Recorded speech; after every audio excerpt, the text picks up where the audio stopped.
चाहे हो बगल बढ़ जाए हो बगल राहुल बाबा हमरा हजारों हजार पुरस्कार देनी कंस्ट्रक्शन विभाग जे बलिया से लेके भी गोरखपुर ले जाकर ठेकेदारी रेलवे में चलती है हार्दिक अभिनंदन करते हैं बार बार कौन लगी बात भगवान राम लक्ष्मण के शक्तिमान लागल बाटे अपना जंघा पर लक्ष्मण के मस्तक धके आंख से झरझर लूर गिरता राम जी रोतनी कि हे भाई लक्ष्मण आंख खोलो माई से का जवाब दे कि लुगाई के चलते भाई के गवाई के आगो नहीं चारों ओर पकड़े सभे मुनि चकले हले का हनुमान जी के मलिकार असंभव का संभव बना देव और कृपा बना रहे के चाहे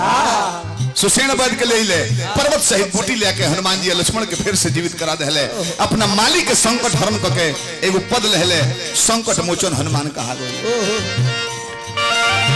बहुत रहनी रहले रघुवीर महावीर अवहो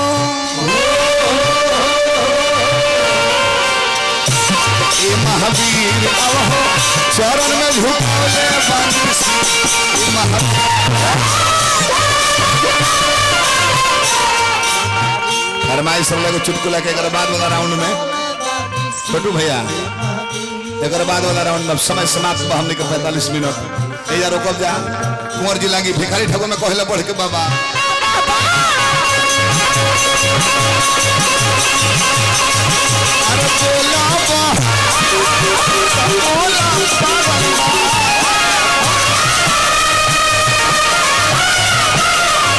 अरे हजारों हजार हर दल लोग के पुरस्कार देने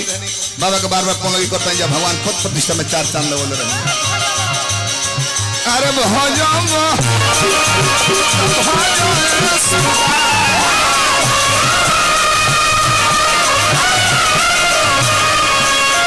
अरे भैया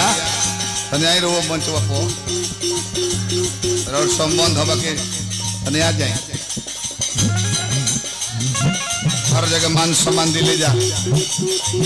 यो जब मान सम्मान दे हम जा हम तो एक घरे जाने है कि भरत बाबू के यहाँ और संपर्क हो गइल बा शादी ब्याह हो गइल बा घर में ओहे भइल हेतै बा हो जा भगवान वा कह रहे हम जाब जे तो हमनियो करो कब जानू सुपन भैया के देने हो जरूर श्री